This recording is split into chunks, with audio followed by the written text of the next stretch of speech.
আল্লাহ নবী পাক জবানে জানিয়েছেন হায়া ও শুবাতুম মিনাল ঈমান।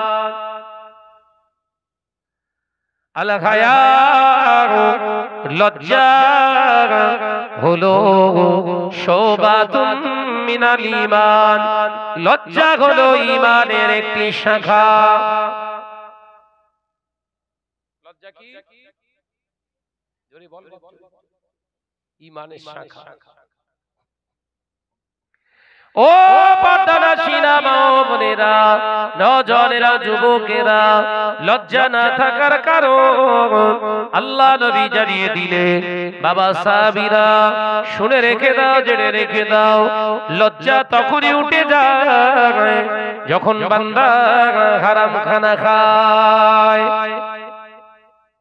কি খানা খায়? জোরে বলো। হারাম খাবার যদি পেটে পড়ে যায়, ওর ভেতর থেকে প্রথম লজ্জাটা শেষ হয়ে যায়। রাস্তায় যে মহিলাগুলো ঘুরছে, এরা কি খানা খায় বোঝা যাচ্ছে? চুপ করে রয়েছে।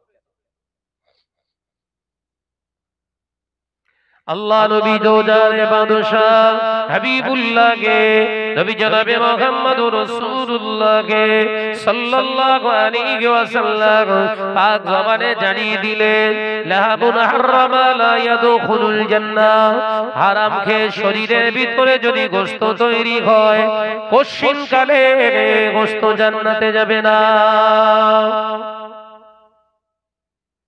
নামাজ আদায় করে, রোজা আদায় করে, হজ আদায় করেন, যাকাত আদায় করেন, হারাম খানা বন্ধ করুন। হারাম খাওয়াটা যদি বন্ধ না করেন, আপনার ইবাদত আল্লাহর দরবারে পৌঁছায় না।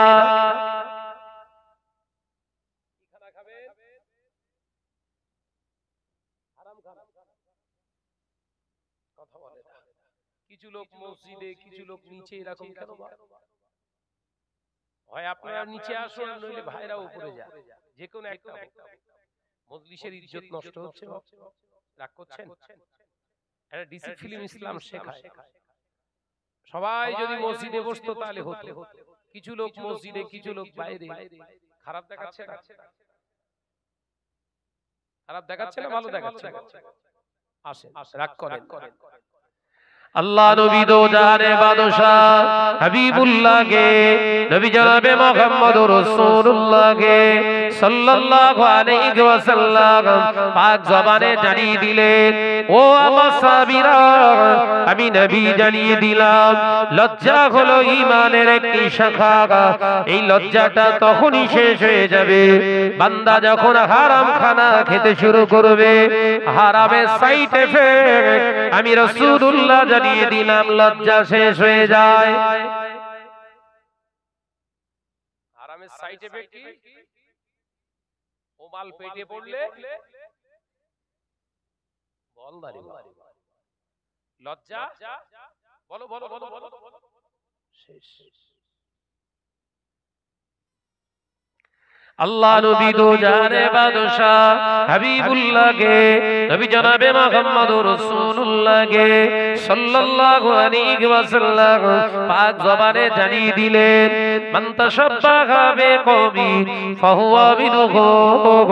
রাওয়াহুল মুসনাদে আহমদ। আল্লাহ নবী পাক জবানে জানিয়ে দিলেন, এমন একটা দিন আসবে, সময় আসবে, যেদিনে দেখতে পাওয়া যাবে আমার উম্মত উম্মতিরা অন্য জাতির তাসাব্বাহ অনুকরণ করে চলবে।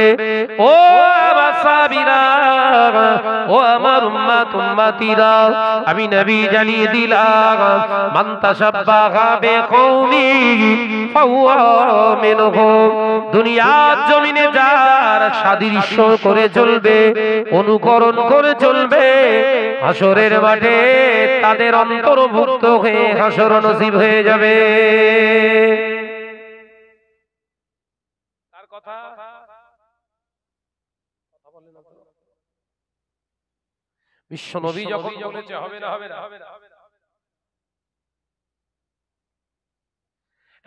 পদ্মপুকুরের নওজওয়ানেরা, পর্দা পর্দানাশীরা মা ও বোনেরা, রাস্তাতে তাই যারা ঘুরছো, কালী পুজো হয়, দুর্গা পুজো হয়, তারা সেজে গুজে বের হয়, তাদের ঘরের মেয়েরা প্রতিমার মতো সেজে সেজে তারা রাস্তায় বের হয়।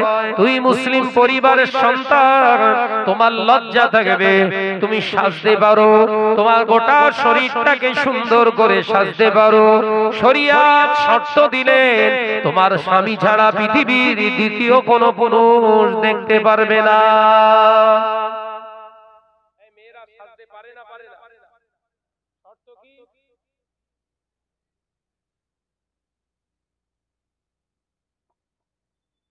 আল্লাহ নবী জানিয়ে দিয়ে গেলেন, ও বাবা সাহাবীরা, যে নারীগুলো সেজে গুজো রাস্তায় ঘোরে, যে নারীগুলো সেজে গুজো রাস্তায় ঘোরে, ওই নারীগুলো যদি বিনা তওবায় মারা যায়, ওই অবস্থায় যদি ওর মৃত্যু নসিব হয়, কিয়ামত পর্যন্ত কবরের আযাব বন্ধ হবে না। একজন বিহায়া নারী এতটাই ক্ষতিকারক, করোনা ভাইরাসের থেকে ডেঞ্জার, পৃথিবীর জমিনে কঠিন বিমার ক্যান্সার হয় মানুষের, ক্যান্সারের থেকেও ওটা ভয়ানক। একজন বিহায়া নারী ক্যান্সারের থেকেও খারাপ। ও নওজওয়ানেরা, যুবকেরা, ছেলেরা, বাচ্চারা, ক্যান্সার হয়তো আপনাকে কবর পর্যন্ত নিয়ে যেতে পারে। জানে মরে আপনি শেষ হয়ে যাবেন, জানে মারা যাবেন, আপনি মারা পড়ে যাবেন। ক্যান্সার হয়ে গেলে মারা যায় মানুষ, ও বাবাজিরা, কিন্তু বিহায়া নারী ও আপনাকে কবর পর্যন্ত নিয়ে যাবে না। আল্লাহ নবীর হাদিস অনুযায়ী জাহান্নাম পর্যন্ত নিয়ে যাবার ক্ষমতা রাখে। ক্যান্সারের থেকে ভয়ানক ভয়ানক নয়, আর ওদের থেকে পাগল হচ্ছে আমার কাছে কিছু ফেটি কুকুর সব রাস্তায় ঘুরতে, সব এদিকে যাচ্ছে নাকি, কিচ্ছু করার নেই। আমার দাওয়াত দিচ্ছিস কেন তোরা? বহুত দিন আগে একবার এসেছিল,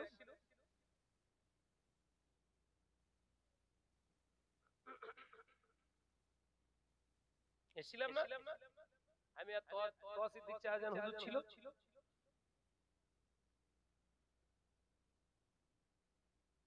আমি চাইছি আমার দাওয়াতটা টোটাল বন্ধ হয়ে যাক, জলসা আমার ভালো লাগছে না। একদম আন্তরিকতার সঙ্গে বলছি, যা সিচুয়েশন দেখছি আমার আর ভালো লাগে না স্টেজে বক্তব্য রাখি। কথা বুঝতে পারেন? তার কারণ এইসব বড় বড় সব হাস্তি সেজে ঘুরছে, সব বড় বড় সব হুজুর সেজে আলেম সেজে ঘুরছে, এদের মুখেও যেন বাস পড়েছে, এরাও প্রতিবাদ করে না। কথা বলছেন না কেন? একা বলে খারাপ হয়ে যাচ্ছে। বড় জুব্বা, বড় টুপি, বিশাল ড্রেস, কোরআন হাদিস একদম দেখে ওয়াজ করছে, শুধু পেছনে কাটি মারে।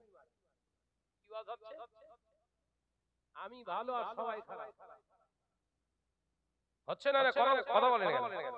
সমাজ রসাতলে যাচ্ছে, এর ওয়াজ হচ্ছে।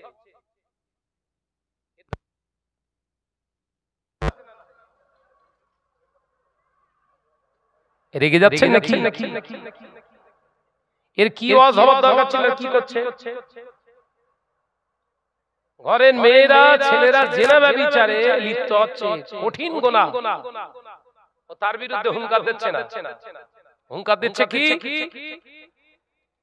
ওই হুজুর খারাপ, পূর্ব হুজুর খারাপ, ওই হুজুর খারাপ, এই হুজুর খারাপ, আর এর বেলা চুপ করে, তার মানে এ ভালো। কথা ঠিক না? জোরে বলেন।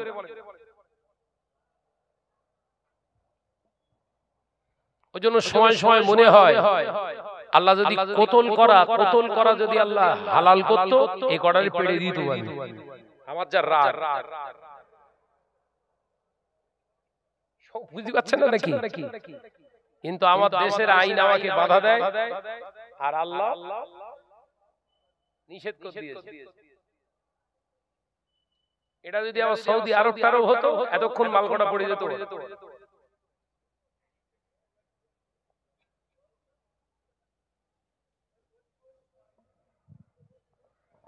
সমাজ শেষ, এদের ভাষণ শুনলি মনে হয় এরাই কোরআন হাদিস পড়েছে আর কেউ পড়িনি।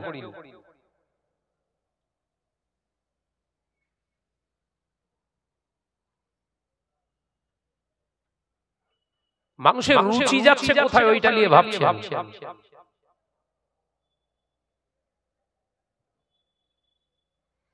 যে ছেলেটা যে মেয়েটার পিছনে ঘুরঘুর করে ঘুরছে, যে মেয়েটা যে ছেলেটার পিছনে ঘুরঘুর করে ঘুরছে, ভাদ্র আশ্বিন কার্তিক মাসের 4 পেয়ে কুকুরের মতো, ওদের দুজনার যদি ধরে বলা হয় এক্ষুনি বে করবি, বে পড়াবো, বে করবে না,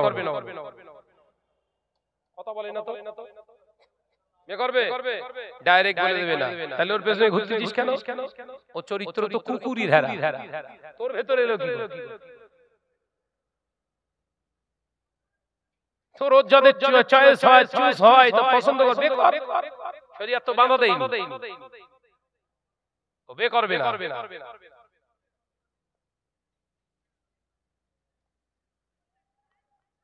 তাই জলসায় বেরিয়ে যখন আমার সামনে সব পড়ে না, তখন মনে হয় আমি আর স্টেজ পর্যন্ত যাব না, আমার ভালো লাগে না।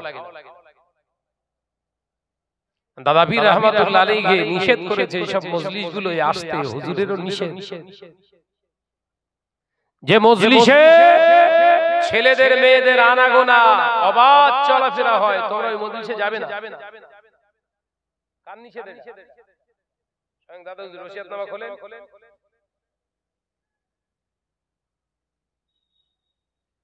না অমুক মৌলী সাহেব, মুফতি সাহেব স্টেজের সামনে মহিলাদের নিয়ে পড়াচ্ছে। আরে ও কাওরার কথা বাদ দে, হেউড়ে মুফতি, কি মুফতি? রাসূলুল্লাহ থেকে বোঝে বেশি। আল্লাহর নবী কোনদিন সামনে মহিলাদের নিয়ে ওয়াজ করেননি, সুবহানাল্লাহ বলেন। বিশ্বনবী মহিলাদের নিয়ে সামনে নিয়ে ওপেন ভাবে ওয়াজ করেননি, বরঞ্চ আল্লাহ রাসূল সামনে পর্দা দিয়ে ওয়াজ করেছেন। একবার জোরে বলুন।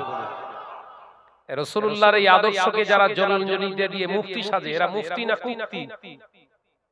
কথা বলে না। ভাইরা, নওজওয়ানেরা, যুবকেরা, ছেলেরা, বাচ্চারা, পর্দানশীন মা ও বোনেরা, শুনে রেখে দেন, জেনে রেখে দেন, আল্লাহ নবী তো জানে বাদশা হাবিবুল্লাহকে, নবী জনাবে মুহাম্মদুর রাসূলুল্লাহকে সাল্লাল্লাহু আলাইহি ওয়াসাল্লাম পাঁচ জবানে জানিয়ে দিলেন, ও আমার সাহাবীরা শুনে রেখে দাও, জেনে রেখে দাও, এমন একটা দিন আসবে, সময় আসবে, হালালটা মানুষ আর পছন্দ করবে না, হারামটা তাদের কাছে প্রিয় হয়ে যাবে। কি প্রিয় হবে? স্বামী স্ত্রীর মহব্বত হালাল, পরকিয়া জোরে বলেন। এখন কোনটা চলছে বেশি? আমি কি আপনারা বোঝাতে পারছি? বইয়ের গালে ফুসকা তুলে দেওয়া, বইয়ের গালে খাবার তুলে দেওয়া সুন্নাত, হালাল। শালীর গালে সব চুপ করে, জোরে বলবা, কোনটা চলছে? শালী না বউ? এরা মানুষ না কুকুর হারা?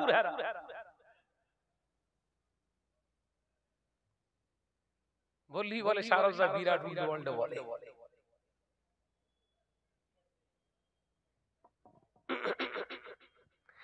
ভাইরা, নওজওয়ানেরা, যুবকেরা, ছেলেরা, বাচ্চারা, পর্দানশীনা মা ও বোনেরা, আল্লাহ নবী জানিয়েছেন, বাবা সাহাবীরা, লজ্জা উঠে যায় হারাম খানা খাওয়ার কারণে, ওর দেহ থেকে লজ্জার পোশাকটা খুলে যায়, ওই নারীটা ওই পুরুষটা আর লজ্জা করবে না, ওদের ভিতরে লজ্জার কাজ করবে না। ও আমার সাহাবীরা, একজন লজ্জাহীনা নারী, একজন বিহায়া নারী ঘরের বিবি যদি হয়ে যায়, ওই গোটা ফ্যামিলিটাকে জাহান্নামী করার ক্ষমতা রাখে। এই বাজারিদের বিয়ে করে ঘরের বউ বানানো মানে তোর ফ্যামিলি শুধু জাহান্নামে ঢোকাবে।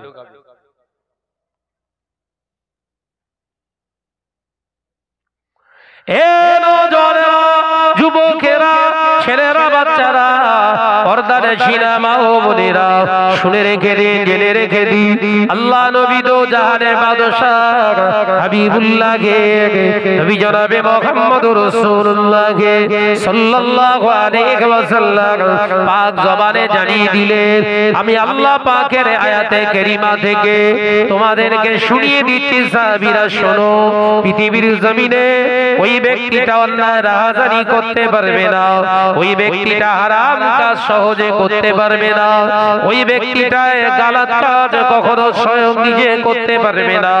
তার কারণ হলো আমি রাসূলুল্লাহ জানিয়ে দিলাম, ও যদি একটা জায়গায় স্ট্রংলি ইস্তেকামাতের সঙ্গে থাকে সেটা হলো ইত্তাকুল্লাহ, আল্লাহকে ভয় করা।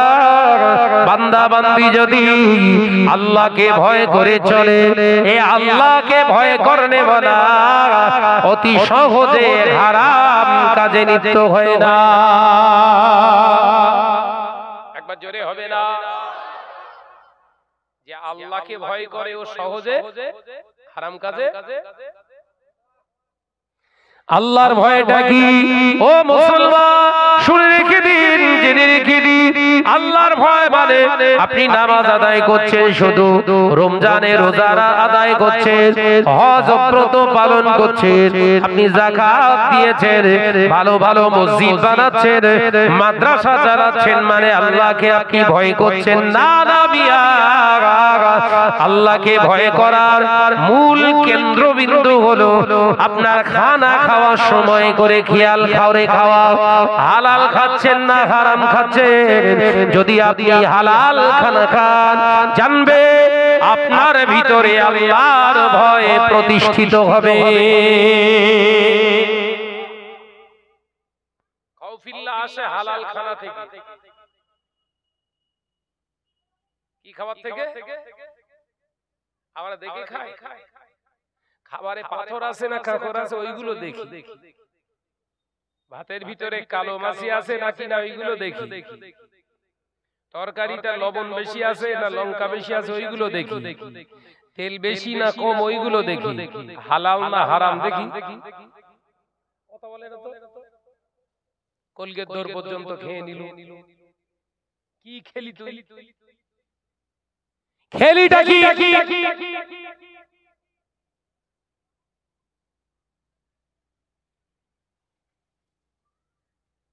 কলগেট দর পর্যন্ত খেয়ে এবার নামাজ দেয়। আর ভালো লাগছে নামাজ পড়তে, আর ভালো লাগছে। ভেতর কি ঢুকে বল না রে ভাই, হারাম খানা ভেতরে ঢুকে গেলে ইবাদতে ভালো লাগবে না। নামাজ হবেন পরে পড়বেন।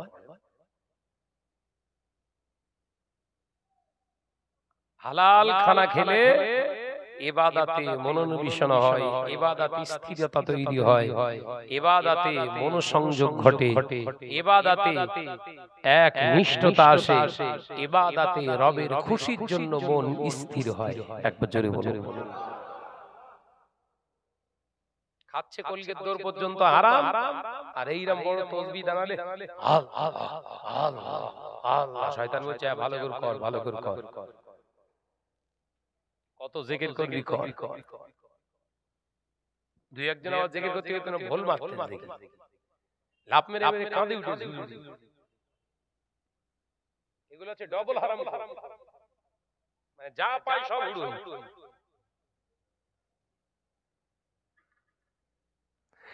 ভাইরা মানজনের যুবকেরা, ছেলেরা, বাচ্চারা, পর্দার শিরা মা ও বোনেরা শুনে রেখে দিন, জেনে রেখে দিন, যে সমস্ত নারীগুলো বেহায়া নির্লজ্জ বেহায়ার মতো রাস্তায় ঘুরে, ওই নারীগুলো যদি মারা যায়, ওদের ইন্তেকালের পরে ওদের ঘরে কবরের ভিতরে ঢুকিয়ে দিয়ে তিন মুঠো মাটি দিয়ে তামাম পৃথিবীর আলেমগুলো যদি ওই বাজারি নারীগুলোর কবরের পাশে দাঁড়িয়ে যদি কেঁদে কেঁদে কেঁদে কেঁদে তামাম পৃথিবীর আলেমের চোখের পানি শুকিয়ে গিয়ে যদি চোখে যদি ঘা হয়ে যায়, এ বাজারি বেহায়া নারীরা, তোদের কবরের আযাব বন্ধ হবে না।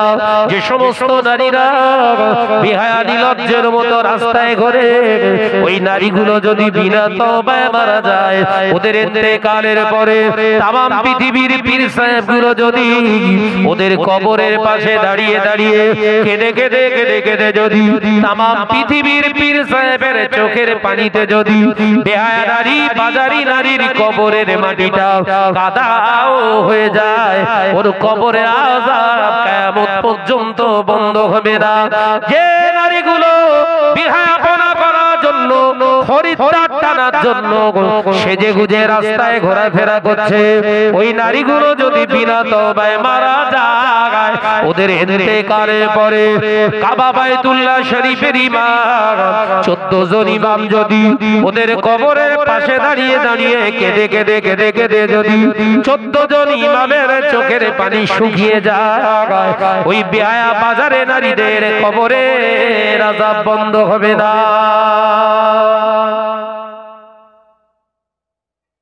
কারণ নবী বলে দিয়েছে বন্ধ হবে না, মানে কোন হুজুরির কাজ হবে কথা বলে না। নবী যেখানে বলেছে হবে, তামাম পৃথিবীর হুজুররা বলছে হবে না, আল্লাহ বলছে হবে। হাবিব আছে যেখানে, আমি আল্লাহ আছি সেখানে। একবার জোরে বলে, একবার জোরে বলে।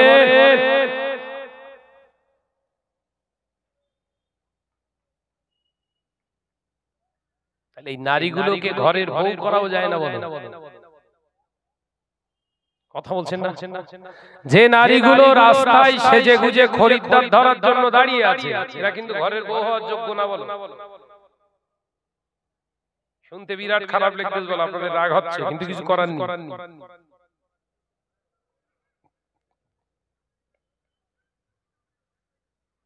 এরা ঘরের বউ হওয়ার যোগ্য নয়, ঘরের মহিলাদেরকে আগে সামলান।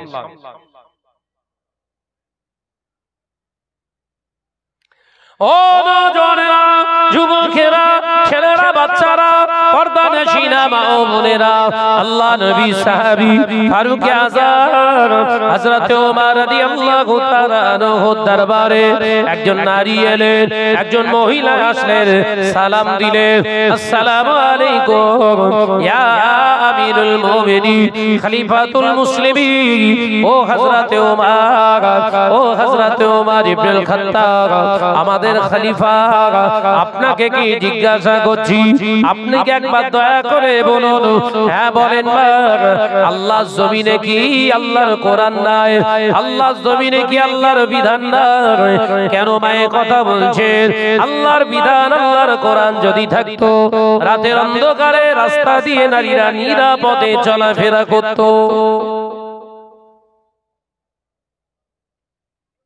আল্লাহর বিধান, আল্লাহর কোরআন যদি জমিনেতে থাকতো,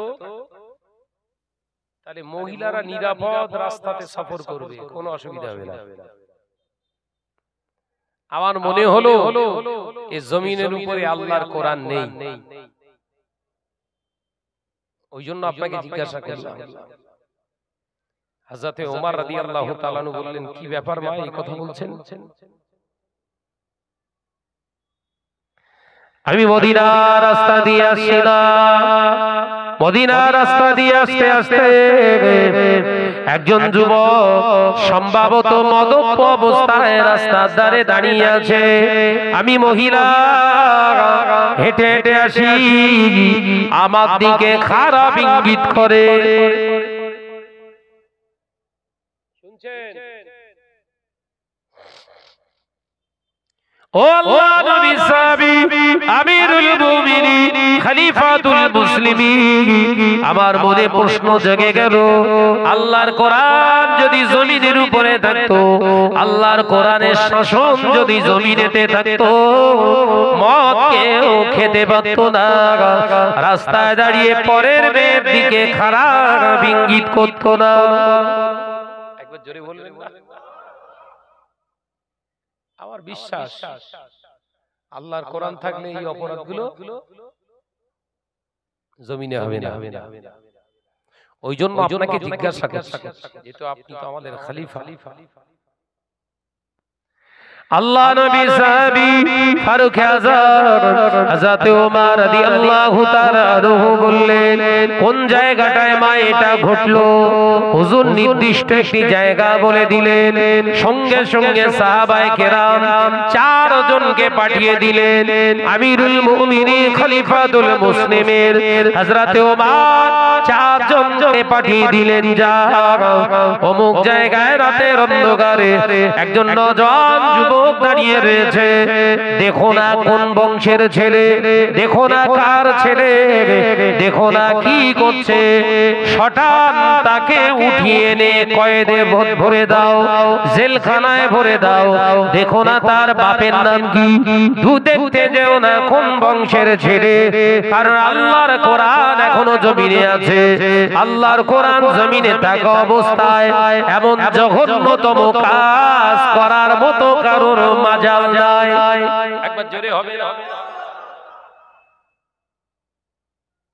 যাও দেখতে যাও না কোন মেম্বার প্রধান, আমাদের সব দেখে দেখে তো কথা বলে না, এই ওটা মেম্বারের ছেলে, কিছু বলিস না, চাইনি সেটা পুরি সব। দরুদ শরীফ আল্লাহুম্মা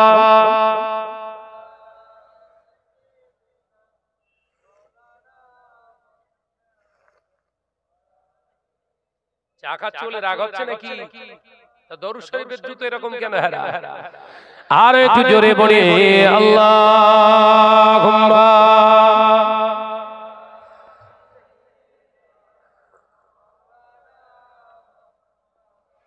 ওয়া আলা আলি।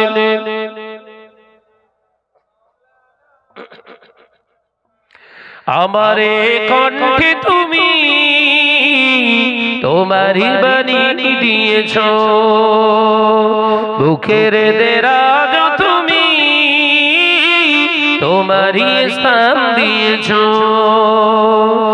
আমারে কণ্ঠে তুমি তোমারি বাণী দিয়েছো, বুকের দেরাজ তুমি তোমারি স্থান দিয়েছো। এত ভালোবাসো কেন মালিক আমার, কি করে শুকর করি আমি তোমার, কি করে শুকর করি আমি তোমার। জোরে হবে না? আর কি জোরে হবে না? আমারে কণ্ঠে তুমি তোমারি বাণী দিয়েছো, বুকের দেরাজ তুমি তোমারি স্থান দিয়েছো। লা ইলাহা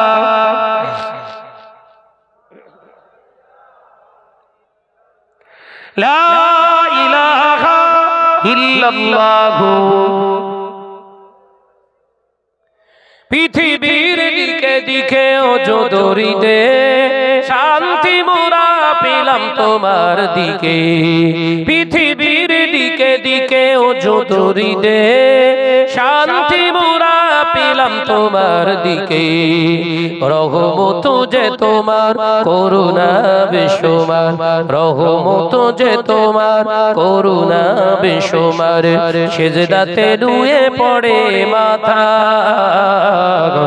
এত ভালোবাসো কেন মালিক আমার। একবার জোরে হবে না? নারে তাকবীর। আমারি কণ্ঠে তুমি তোমারি বাণী দিয়েছো, বুকের দেরাজ তুমি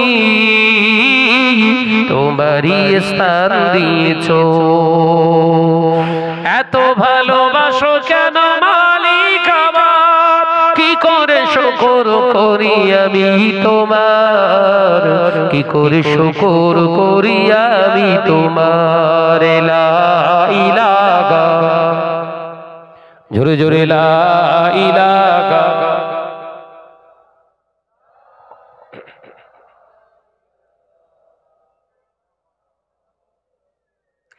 আকাশেতে যত দেখি শত তারা, তোমার তসবিতে আত্মঘারা। আকাশেতে যত দেখি শত তারা, তোমার জিকিরে আত্মঘারা। তুমি যে রহমান, তুমি যে দয়াবান, তুমি যে রহমান, তুমি যে দয়াবান, করুণা সারা পৃথিবীময়। এত ভালোবাসো কেন মালিক আমার? জোরে হবে না? নারে তাকবীর। আমারে কণ্ঠে তুমি তোমারই বাণী দিয়েছো, বুকের দেরাজ তুমি তোমারই স্থান দিয়েছো। এত ভালোবাসো কেন মালিক আমার? কি করে শুকর করি আমি তোমার, কি করে শুকর করি আমি তোমার। লা ইলাহা ইল্লাল্লাহ। জোরে জোরে জোরে। লা ইলাহা ইল্লাল্লাহ। আওয়াজ শোনাচ্ছেন মালিকের। আলোচনা কোথায় করছিলাম? সব খাচ্ছেন তাই তো?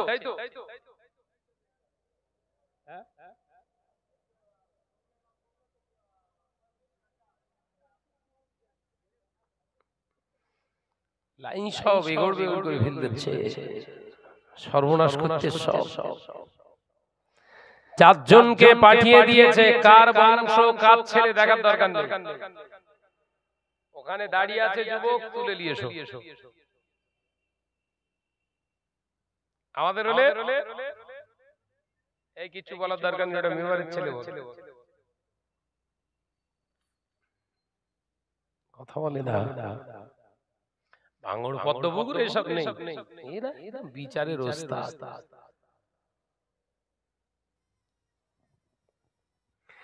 ভাইরা, নওজওয়ানেরা, যুবকেরা, ছেলেরা, বাচ্চারা, পর্দানশীনা মা ও বোনেরা, আল্লাহ নবী জলিল কদর সাহাবী চারজন হুজুর চলে গিয়েছেন। আল্লাহ নবীর সাহাবী ওমরের কথা অনুযায়ী ওই জন যুবক ছেলেটাকে উঠিয়ে আনলো, কয়েদের ভিতরে ঢুকিয়ে দিলেন। দেখতে পেলেন না কার ছেলে, মুখটা ঢেকে দিয়ে কয়েদের ভিতরে, জেলের ভিতরে বন্দী করে দিয়েছে। আগামীকাল ফজরের নামাজ আদায়ের পরে এর বিচার হবে। বিচারকেরা শুনুন, কেউ নয়, হযরতে ওমর বিচার করবেন দুনিয়ার কোন মানুষের লেখা, তার লিখিত রচিত কোন বই থেকে নয়, আল্লাহর কোরআনের বিচার।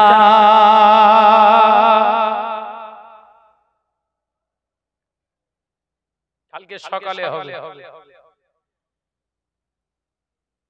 এখন সেই নতুন সিস্টেম শুরু হয়েছে, আসামিদের ধরি আগে মুখ ঢেকে দেয়, জেলে টেলে লেয়ালি মুখ ঢাকে না, ঢাকে না, বস্তা টস্তা কাপড় টাপড় জড়িয়ে যাচ্ছে। কি মহরতি কাজ করিয়েছে আল্লাহ নবী সাহাবী ফারুক আযম হযরত ওমর রাদিয়াল্লাহু তাআলা আনহু ফজরের নামাজের পরে হুজুর ইমামতি করলেন। ফজরের নামাজের পরে সমস্ত সাহাবায়ে কেরামদের লক্ষ্য করে বললেন, ও মদিনার মুসল্লিরা, মদিনার মসজিদে নববী শরীফে যারা নামাজ পড়তে যেতে, ছেলে কিংবা মেয়ে, কালকে রাতে একজন আসামি ধরা পড়েছে, তার বিচার হবে, এক্ষুনি আপনারা দাঁড়িয়ে যান। আপনারা কেউ যাবেন না, বিচার হবে জনসমক্ষে। আল্লাহ নবী সাহাবী ফারুক আযম হযরত ওমর রাদিয়াল্লাহু তাআলা আনহু হুজুর চলে গেলেন। হুজুর চলে গেলেন কোথায়? গুটি গুটি পা জেলখানায়, কয়েদখানায় গিয়ে দেখলেন কয়েদিটা অন্য কেউ নয়, নিজের ছেলে দাঁড়িয়ে আছে। আল্লাহ নবী সাহাবী ফারুক আযম হযরত ওমর বললেন, এই ছেলে, একবার জবানটা ফাঁক করে জবানটাকে হা করিয়ে একবার জোরে শ্বাস প্রশ্বাস ফেলো দেখি। হযরতে ওমর নিজে নাকটাকে নিয়ে গেলেন ছেলের কাছে, নাকটা নিয়ে গেলেন মুখের কাছে, জোরে শ্বাস প্রশ্বাস ফেলেছে। হুজুরের নাকেতেও একটা দুর্গন্ধ এলো। মদ খেলে তার একটা গন্ধ আছে না? না, পদ্মবুল কেউ খায়? যারা ও জিনিস খায় মরণের ঘুম ঘুমোয়, দেখেছেন? যারা ও জিনিস খায় রাস্তার উপরে চিত হয়ে ঘুমোচ্ছে, মশায় কামড়াচ্ছে, কিচ্ছু বুঝতে পারছে না, মনে হচ্ছে জান্নাতে রয়েছে। মরণের ঘুম ঘুমোচ্ছে, আদর মুখ থেকে গন্ধ বেরোয়, ঝোলা গুড়, কিসের গুড়? ঝোলা গুড়ের গন্ধ। আর ওই গন্ধ যদি কুকুর একবার পায়, ওই গন্ধ নাকে আসা মানি পেচ্ছাপ করবে, কথা বলে না। আর ওই জিনিস খেয়ে আর রাস্তার ধারে একটা শুয়ে থাকে, হা হয়ে আছে কি জানে না, বলো ঘুমোচ্ছে। আর কুকুর যাচ্ছিল, ওর গন্ধ এসে শুকে শুকে দেখে এইখান দিয়ে বেরোচ্ছে, এইখান দিয়ে বেরোচ্ছে। ও চিন্তা করলো তাহলে ফেলাসটা এখানেই করি, একটা ঠ্যাং তুলে আর ফেলাস করে ওর গালে। কথা বুঝতে পারছেন না কেন? ফেলাস করে ওর গালে।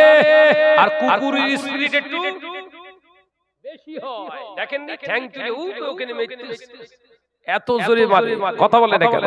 শুকনো কাঠ টাট জোগাড় করে রেখে দিয়েছে মা বোনরা, এখান থেকে ঠ্যাং তুলে ওইখানে ঝাড়ে।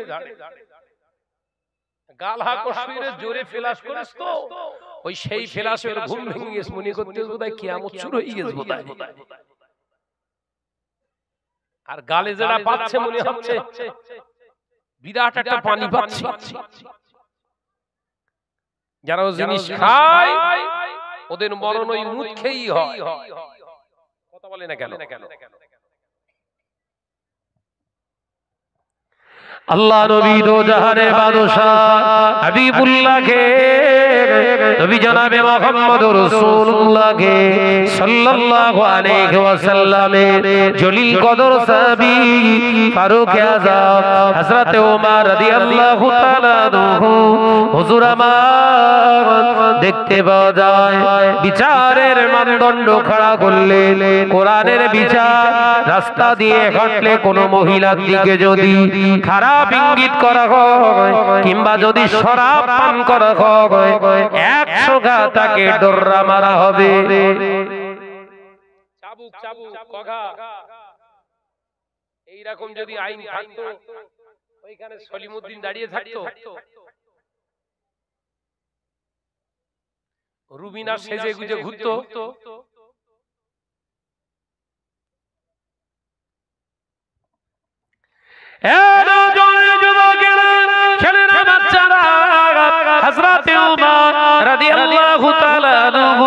হুজুর বেরিয়ে এলেন, জেলখানা থেকে বেরিয়ে যে আল্লাহর কোরআনের বিধানের ফয়সালা জানিয়ে দিলেন।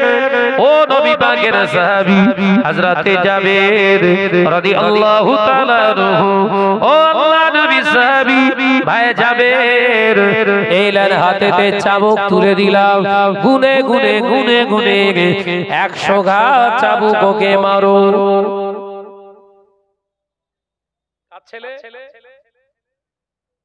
খলিফার ছেলে রায় দিচ্ছে কে? কথা বলে না। খলিফার ছেলে খলিফায় রায় দিচ্ছে, বিচার করছে কে? খলিফা। গুনে গুনে চাবুক পেটা করো, কঘা 100 ঘা। ভাই যাবে, আল্লাহর কসম করে বলি আমার দিকে তাকিয়ে যদি চাবুক মারেন, আমার ছেলে বলে যদি চাবুক মারেন, কিয়ামতের দিন আপনাকে জবাব দিতে হবে। একবার জোরে বলবেন না? কি ইসলাম!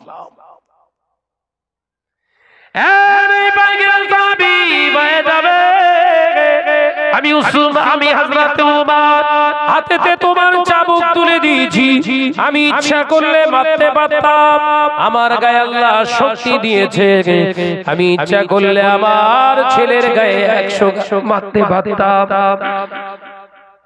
100 ঘা চাবুক আমি নিজে মেরে মেরে মেরে মেরে 100 ঘা পূর্ণ করে দিতাম ডররা, কিন্তু মারলাম না কেন জানো? যত জনতা এখানে দাঁড়িয়ে রয়েছে মনে প্রশ্ন জেগে যাবে, হযরতে ওমর নিজের ছেলে বলে আসতে মারে। সুবহানাল্লাহ। খলিফার ছেলে বলে আস্তে আস্তে হচ্ছে, তাইলে তোমার থেকে আল্লাহ শুকর আমি ওমরের গায়ে অত্যন্ত জোর আছে, আমার ছেলেকে আমি সেবড়ে দিতে পারি, কিন্তু মানুষের চোখে সন্দেহ আসবে, সন্দেহের জায়গায় ইসলাম দেয় না। একবার জোরে বলুন। আর আমাদের ওমর গুলো বিচার করতে সব স্বামী স্ত্রী ঝামেলা হয়েছে, বিচার করতে এসে ওমর বিচার করতে শেখে ওমর, ভাবির এক কামরায় ঢুকিয়ে দিয়ে ভাইয়ের আর এক কামরায় ঢুকিয়ে দিয়ে এর কাছে একবার যাচ্ছে ওর কাছে একবার যাচ্ছে, তার মানে কি মেটাতে এসেছেন আর বাড়াতে। ভাবির কাছে বলছে মেম্বার, ভাবি তোমার যা রূপ চেহারা, এই শয়তানটা তো তোমার তো যত্ন করতে শিখলো না, তুমি আমার নাম্বার লে রাখো, যখন তখন প্রয়োজন হলে দেখো। খেলা শুরু হয়ে গেল। কথা ঠিক বলছি না? জোরে বল না রে বাবা। সুন্দরী বইয়ের কাছে মেম্বারের নাম, খেলা জমবে না জমবে না?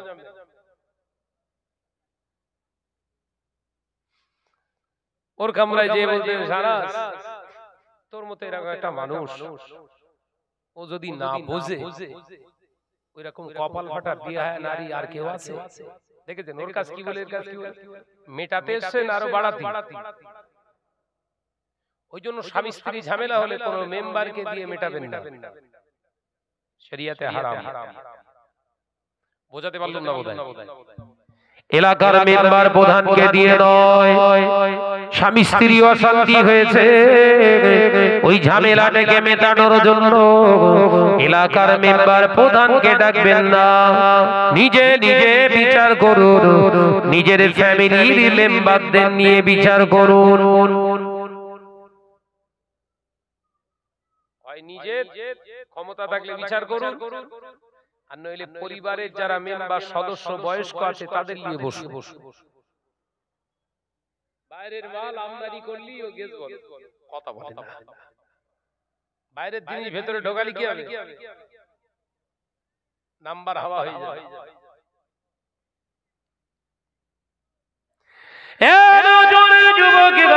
ছেলেরা বাচ্চারা পর্দানশীরা মা ও বোনেরা পদ্মপুকুরের মুসলমানেরা, আল্লাহ নবী জালিল কদর সাহাবী হযরতে ওমর রাদিয়াল্লাহু তাআলা আনহু হাতে চাবুক নিয়ে হযরতে জাবের রাদিয়াল্লাহু তাআলা আনহুর হাতে তুলে দিলেন। ও নবী পাকের সাহাবী ভাই জাবের, আপনার গায়ে তো আল্লাহ তাকত দিয়েছে, আমি আপনার কাছে চাবুকটা তুলে দিয়েছি আমার জন্য নয়, আমার আল্লাহ রাসূলের জন্য, আমার কোরআনের জন্য, আল্লাহর নবীর জন্য। চাবুক যখন মারবেন আমার ছেলে বলে মারবেন না, কিয়ামতের দিনের জন্য জবাব কিন্তু আপনাকে দিতে হবে। তাই আপনার দায়িত্ব হলো আপনার দেহে যত ক্ষমতা আছে সমস্ত ক্ষমতাটা কোরআনের খেদমতে পেশ করা। মারো কঘা, মেয়ের দিকে তাকিয়ে ঠিক করে হেসে ফেললি কঘা, কথা বলে না। খারাপ ইঙ্গিত করলে কঘা, মদ খেলে কঘা, এইরকম যন্ত্র জারি থাকলে সব সামনে বসে থাকতো, দাঁড়িয়ে থাকতো, এলাকা ফাঁকা না পুরো।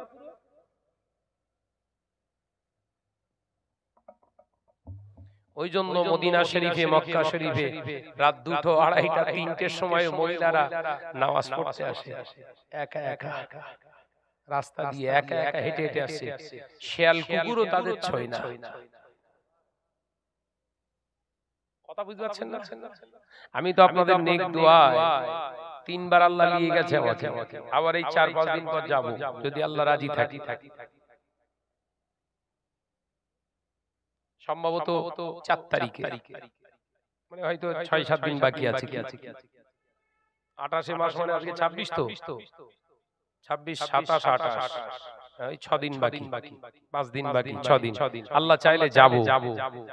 আর যতবার আল্লাহ নিয়ে যাচ্ছে দেখছি, গত বছর রমজান মাসে উমরা করলাম, 1,43,00,000 মানুষ উমরা করেছে রমজান মাসে। কত কোটি? 1,43,00,000 মানুষ উমরা করেছে। তার ভেতরে কিছু না হলেও 50 লক্ষ মহিলা আছে। কত বললাম? 50 লক্ষ। ওটা বাইরে থেকে আসা উমরাকারী। জর্ডান, লেবানন, কুয়েত, কাতার, ওমান, এসব আশেপাশে যত আরবিয়ান কান্ট্রি আছে, দেশ আছে প্রতিবেশী, সব দেশ থেকে মহিলারা আসে উমরা করতে। রাতের অন্ধকারে তারা হোটেল থেকে একা যাচ্ছে, একা আসছে, তাদের দিকে তাকানোর লোক নেই।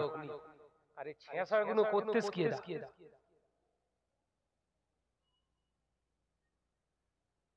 তেরে কুকুর বলিস, অসুবিধা হচ্ছে নাকি?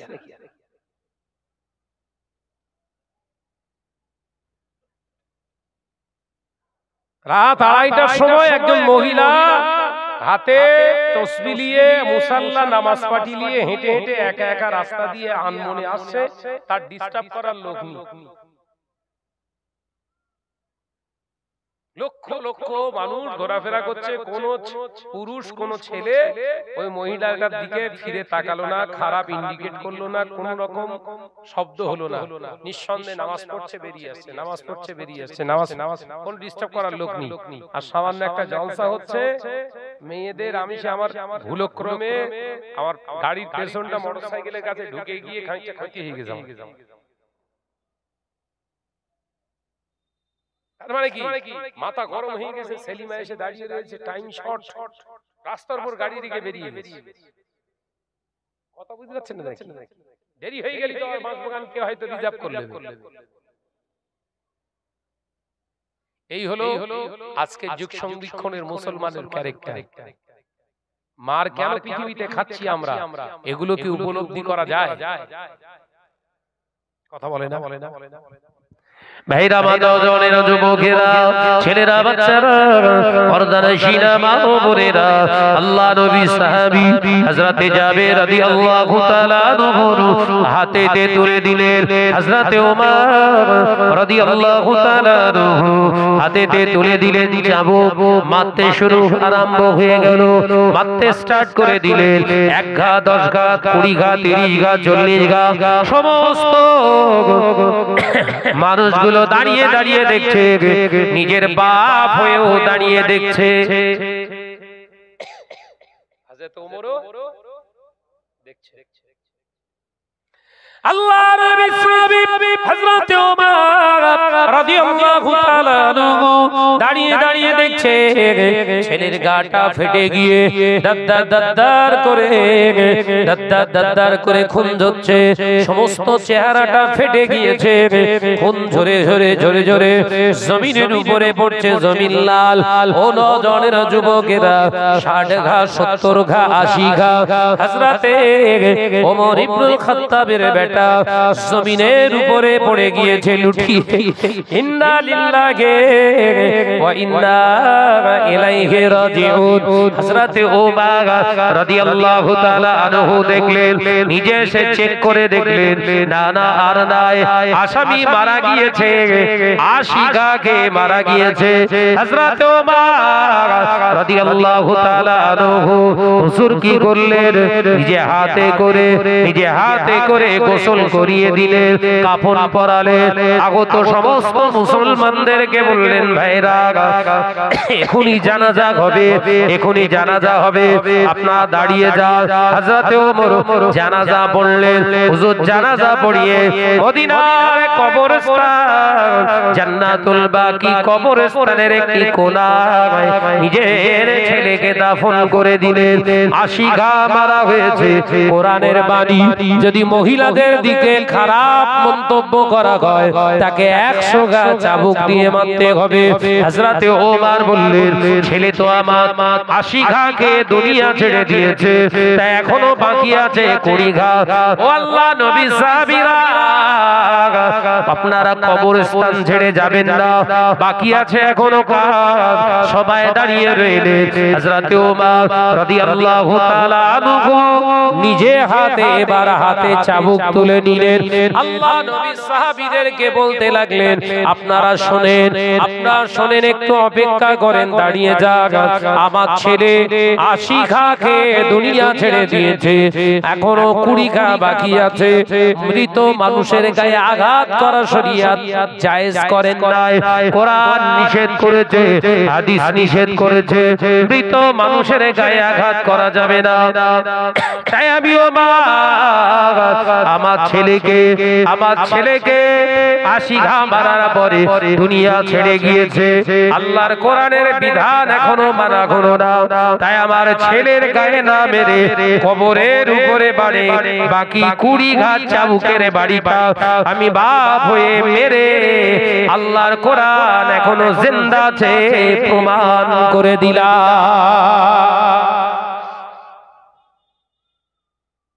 আল্লাহর কোরআন এখনো জিন্দা জমিনে আছে, ওটা আমি প্রমাণ করে দিলাম। কবরের উপরে 20 ঘা চাবুক মারলে।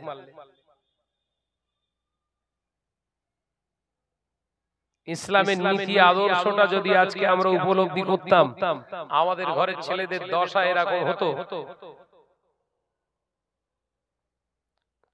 এলাকার মেম্বার প্রধানরা শাসন করবে, তুমি বাপ তুমি শাসন করবে।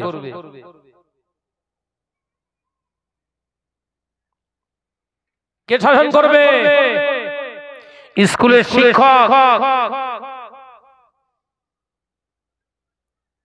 ও নজনের যুবকেরা, ছেলেরা, বাচ্চারা, পর্দারশিনা মা ও বোনেরা শুনে রেখে দেন, জেনে রেখে দেন।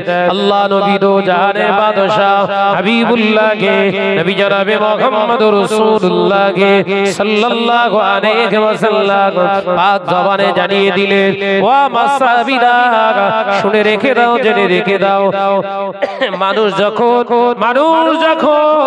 হারাম খাওয়া শুরু করে দেয়, মানুষ যখন হারাম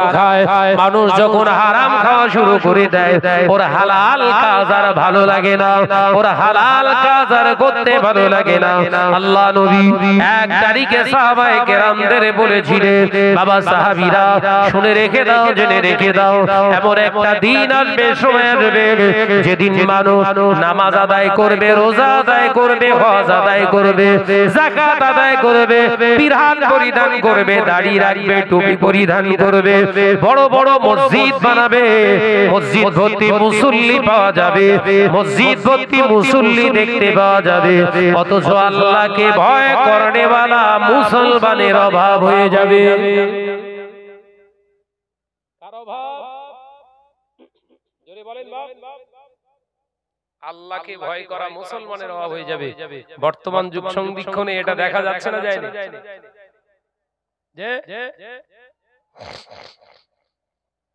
নবী সাহাবীরা প্রশ্ন করলেন, ইয়া রাসূলুল্লাহ, হাবিবাল্লাহ, হুজুর এর কারণটা কি?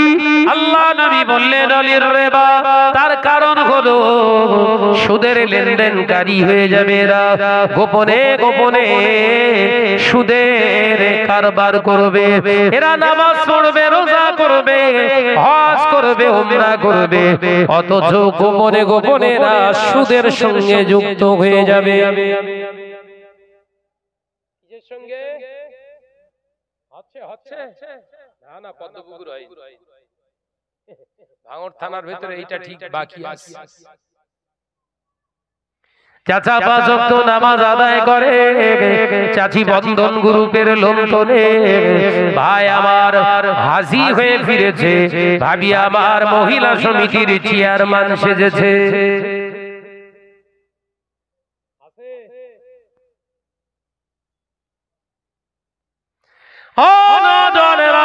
মুরব্বিয়ান গণেরা, ছেলেরা, বাচ্চারা, পর্দানাশীরা, মা ও বোনেরা, শুনে রেখে দিন, জেনে রেখে দিন, সুদখোরের নামাজ আল্লাহর দরবারে কবুল হবে না, সুদখোরের রোজা আল্লাহর দরবারে কবুল হবে না, সুদখোরের দান আল্লাহর দরবারে কবুল হবে না, সুদখোরের হক আল্লাহর দরবারে কবুল হবে না। সুদখোর যদি বিনা তওবায় মারা যায়, কিয়ামত পর্যন্ত কবরের আযাব বন্ধ হবে না। আছে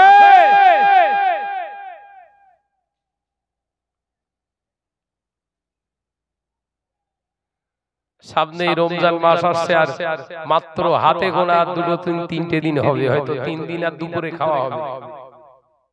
গড়ে সব রোজা, কথা বলে না কেন? রোজা এ তো খুব সোজা, রোজা এ তো খুব সোজা। ইফতার কামাল হয়ে যায়, সব মসজিদে মসজিদে সব ইফতারের ব্যবস্থা আপনাদের হয়তো এখানে দেন তো। কি বলবো, এই মসজিদে ইফতার দেওয়ার নেকির কাজ না গুনার কাজ বলছেন? জোরে বল। এই মসজিদে ইফতার দেওয়াটা নেকির কাজ না গুনার কাজ? ঠিক বলছেন? আর বলবেন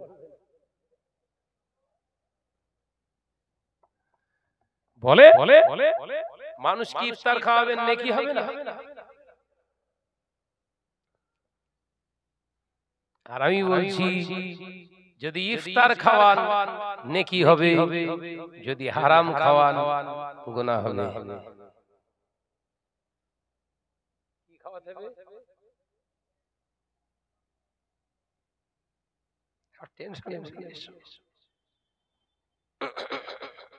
ইফতারের চার টাঙানো হয়ে গেছে, নামের লিস্ট হয়ে গেছে।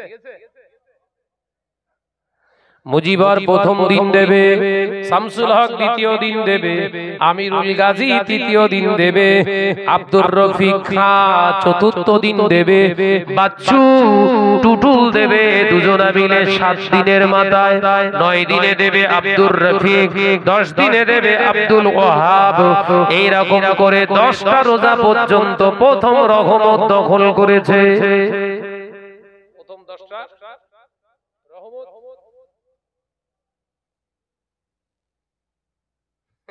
ওই 10 জনের ভিতরে 6 জন হারাম করে। কথা বলে না। হ্যাঁ নওজোয়ান যুবকেরা, ছেলেরা, বাচ্চারা, পর্দানশীরা, মা ও বোনেরা, মসজিদে ইফতার দেওয়া নেকির কাজ, মসজিদে ইফতার দেওয়া নেকির কাজ, কিন্তু হারামের সঙ্গে ওতপ্রোতভাবে জড়িত, সরাসরি যারা জড়িত, প্রকাশ্যভাবে যারা জড়িত, তাদের টাকা মসজিদে ইফতার দেওয়া গুনার কাজ। বোঝাতে পারলাম না? না শুধু লাল লাল তরমুজ হলি চাচা দেখে সামনের ফালিটা বড়, সেইটা টেনে নিয়ে বসে দোয়া করি, আল্লাহুম্মা আমিন, আল্লাহুম্মা। ফেরেশতারা বলছে তুই খা না, মুগুর আমাদের আছে। তরমুজ থেকে যত রস তুই নিবি তার 3 ডবল রস তোর থেকে আমরা নেব।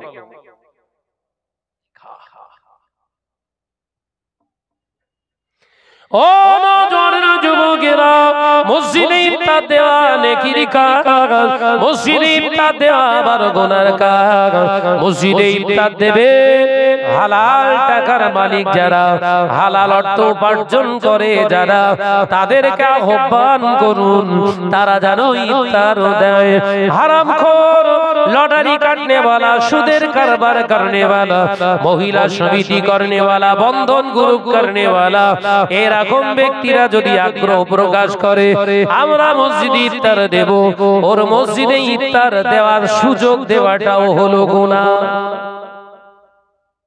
মাথায় ঢুকছে? এখন প্রশ্ন আসতে পারে, ভাই তা রেখে আমরা মসজিদে ইফতার দেব না, আপনি কি ভাবছেন না দিলে গুনাহ হবে? মসজিদে যদি রমজান মাসে ইফতার না দেয় গুনাহ হবে? একটা গুনাহ হবে? গুনাহ হবে না তো। তাহলে ইফতার দেওয়ার জন্য এত ফাটাফাটি করতেছেন কেন? না হুজুর বলে গেছে নেকির কাজ।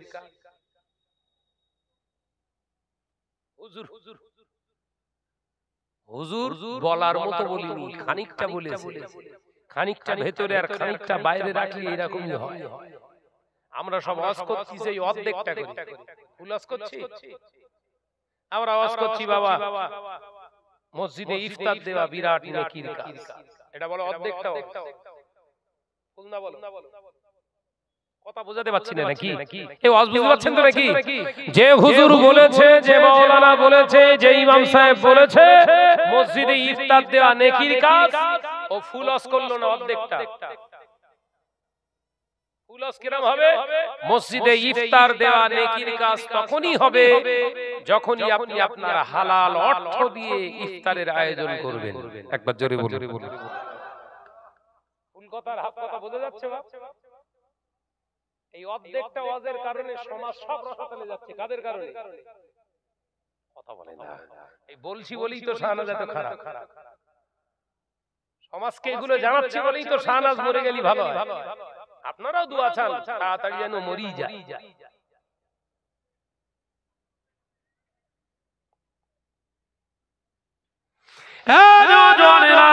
যুবকেরা, ছেলেরা, বাচ্চারা, পর্দানশীনা মা ও বোনেরা শুনে রেখে দিন, জেনে রেখে দিন, আল্লাহ নবী দো জাহানের বাদশাহ হাবিবুল্লাহকে, নবী জনাবে মুহাম্মদুর রাসূলুল্লাহকে সাল্লাল্লাহু আলাইহি ওয়াসাল্লাম পাক জবানে জানিয়ে দিলেন, কুতিবা আলাইকুমুস সিয়াম কামা কুতিবা আলাল্লাযীনা মিন ক্বাবলিকুম লাআল্লাকুম তাত্তাকুন।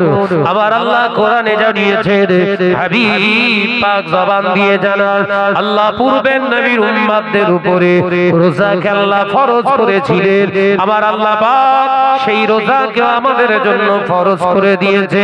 কামা কুতিবা আলাল্লাযীনা মিন ক্বাবলিকুম লাআল্লাকুম তাত্তাকুন।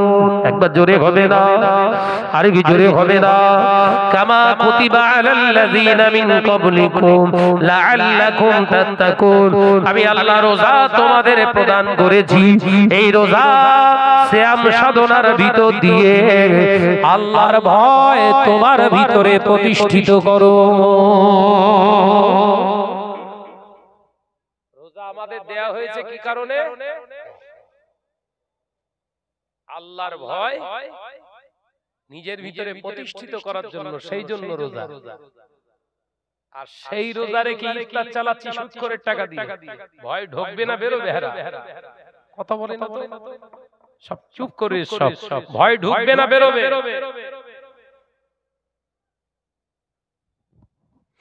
ও নজরেরা, মুরব্বিয়ানা গনেরা, তাই ইফতার দেওয়ার আগে মসজিদে ইমাম সাহেব হুজুরকে দিয়ে এলান করিয়ে দেবেন, হালাল মাল থেকে যদি ইফতার দিতে পারেন নাম নথিভুক্ত করুন। হারামের সঙ্গে যারা জড়িত না তারা এই মসজিদে ইফতার দেবে। সেটা যদি 30 দিন সারা মাস যদি ইফতার দেওয়া না হয় গুনাহ হবে না। 2 দিন ইফতার দেওয়ার পরে যদি বন্ধ হয়ে যায় ওতে গুনাহ হবে না। ওই 2 দিন হালাল ইফতার খেলে আমার আল্লাহ ওই ইফতারকে কবুল করে নেবে।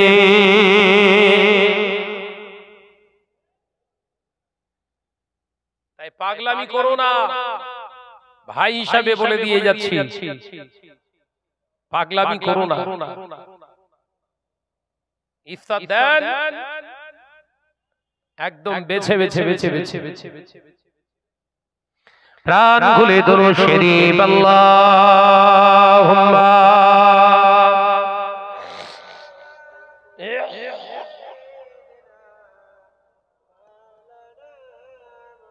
আওয়াজ হচ্ছে না, আওয়াজ হচ্ছে না। ওয়া আলা আলি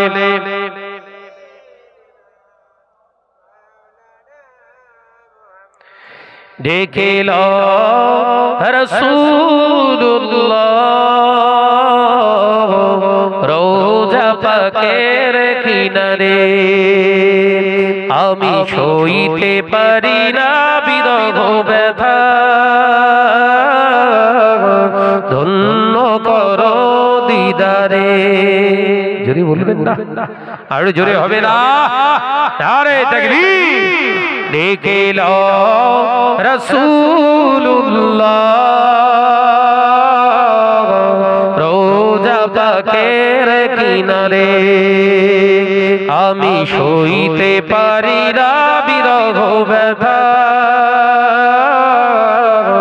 ধন্য করো দিদারে আল্লাহুম্মা সাল্লি আলা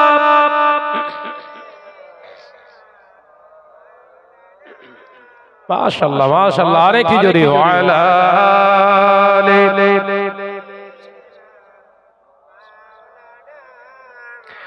নূরে উজ্জ্বল চেহারা তোমার দেখে মন যে ভরে যায় তোমার ওই গুলবাদে হাজরা দেখে ঈমানও বেড়ে যায় একবার জোরে হবে না আরেকটু জোরে হয় না দেখে লো রাসূলুল্লাহ রোজা পাকের কিনারে আমি সইতে পারি না বিরহ ব্যথা ধন্য করো দিদারে আল্লাহুম্মা সাল্লি আলা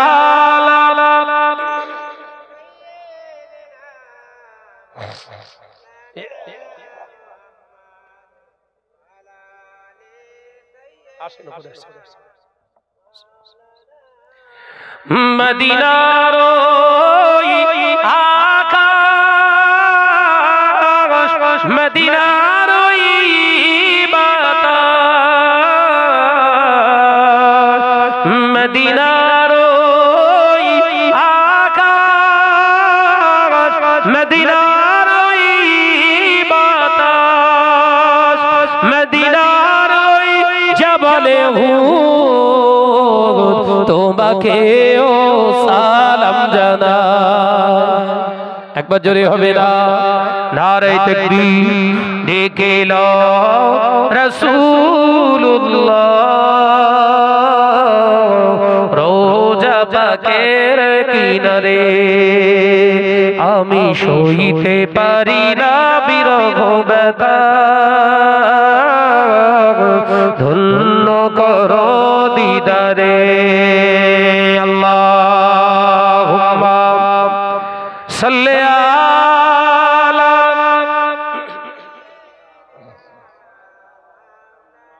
ওয়ালা আলি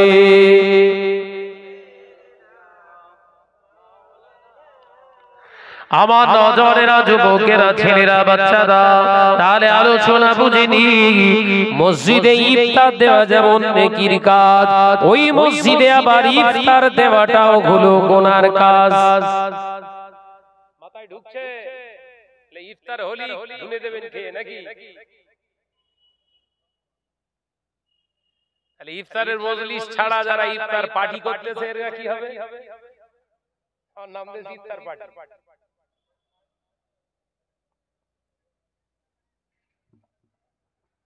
ইফতারের মজলিস ছেড়ে যারা ইফতার পার্টিতে ঢুকতেছে এগুলোর কি হবে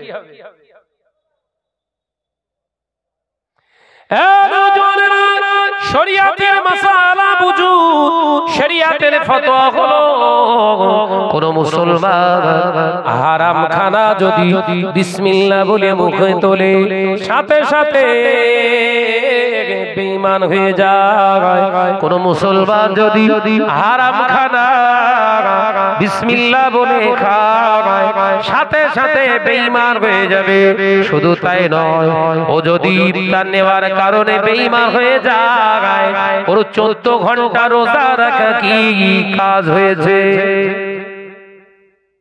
কথা বলে না আর একটা অর্ধেক ওয়াজ আছে বলবো, আর একটা অর্ধেক ওয়াজ আছে বলবো। রোজা রাখলে বাবা পানাহার করা হারাম, দিনের বেলা পানাহার করা যায় না, স্ত্রী সঙ্গম করা যায় না, মেলামেশা করা যায় না, এইগুলো হারাম, রোজা নষ্ট হয়ে যায়। অর্ধেকটা ওয়াজ, এটা পুরোটা বেরে দেবো। পুরোটা ওয়াজ হলো যেমন রোজা থাকা অবস্থায় পানাহার করাটা আপনার জন্য হারাম, রোজা নষ্ট হয়ে যায়। রোজা রাখা অবস্থায় স্ত্রী সঙ্গম করলে, মেলামেশা করলে দিনের আলোতে রোজাটা নষ্ট হয়ে যায়। আর ওই জবান দিয়ে যদি পরচর্চা গীবত করো, রোজা নষ্ট হয়ে যায়। এটা প্রথম শুনলেন বোধহয়। ওই অর্ধেকটা ওয়াজের কি বালা মুসিবত বুঝতে পেরেছেন? এতদিন রোজা রেখেও কুটকুট কুটকুট করে পরে সমালোচনা হয়েছে না হয়নি, কথা বলে না। ওই জন্য শরিয়াতের ভাষাগুলো আগে নিজে বুঝতে হবে, তারপর অপরকে বোঝাতে হবে। এখন তো আর বোঝা লাগতেছে না, তো এখন আমি মোবাইল দিয়ে দেখে দেখে ওয়াজ করছি। কিরকম সুবিধা বলেন? মোবাইল লোড করে নিয়েছে মোবাইলে, আমার ভেতরে এর ভেতরেও আছে, কোরআন হাদিস আছে। এখন মোবাইল সামনে এরকম দেখে ফাটাফাট ফাটাফাট ওয়াজ করছে। হাদিস বলছে মানে পাখামো, সব হাদিসের উপরে ওয়াজ করছি, দলিল মানে সব রয়েছে আমার কাছে, বোঝার ক্ষমতা নেই। কথা বুঝতে পারছেন না নাকি? যে হাদিস বর্ণনা করা সহজ, হাদিস দেখে পাঠ করা সহজ, ওই হাদিসের মানে, ওই হাদিসের ইসতিলাহি মানে, ওই হাদিসের গারজিয়াত ওই মৌলভী সাহেবের কাছে পাওয়া সম্ভব নয়। ওই জন্য আমাদের ক্লাসে হুজুর কেবলারা যখন পড়াতেন, একসঙ্গে দুটো চারটে হাদিস বলে তারপর ক্লাস স্টপ করে দিতেন, আর বোঝাতেন না। এইভাবে ক্লাস হতো, দুটো তিনটে হাদিস বর্ণনা করে স্টপ, আর আজকে ক্লাস হবে না, কালকে ইনশাআল্লাহ। তার মানে এই যে তিনটে চারটে হাদিস তোদের পড়িয়েছি, এই হাদিসটা আগে ভালো করে বাড়িতে মুতাআলা কর, স্টাডি কর, এতে বুঝবি এই হাদিসের সারমর্ম কি, ব্যাখ্যা কি, এইটা বুঝে কালকে আবার এসে পড়া দিবি, আবার নতুন হাদিস শোনাবো। আরে মৌলভী সাহেব কি করছে বলেন? হ্যাঁ দেখাচ্ছি, কথা বলতে গেলে করে, কথা বলছেন না কেন? আপনারা বুঝতে পারছেন তো? এরা যদি সমাজ সংস্কারক হয়, আর এ যদি মুজাহিদে মিল্লাত হয়, তাহলে শয়তান কারা? শয়তান কারা? এরা হাদিস খোঁজে কখন? যেমন ফুরফুরা হুজুররা কোন একটা ভুল করে, এরা ঠিক বের করে বের করে বের করে বের করে সেই হাদিসটা দিয়ে এটা ভুল, চলবে না, হারাম। কিন্তু ও নিজে এতটা পায়খানার ভেতর ডুবে আছে, ওর হাদিস খুঁজে পাই না। অপরের দোষ ত্রুটি দেখে দেখে যারা বেড়ায়, এরা আসলে কারা? এই ব্যক্তিটা আলেম, অপরের ত্রুটি খুঁজে যে বেড়ায়, এ হচ্ছে গদ্ধব, এক নম্বরের গদ্ধব। আর সেটাই হচ্ছে বাস্তব। অপরের ত্রুটি ধরে বেড়াচ্ছ, চিন্তা করেন তো, মুসলিম সমাজ আজকে হারামে সয়লাব হয়ে যাচ্ছে, সেই হারাম থেকে মুসলিম সমাজকে বাঁচাবে কি করে? আর একটা হারাম সামনে এনে হাজির করে।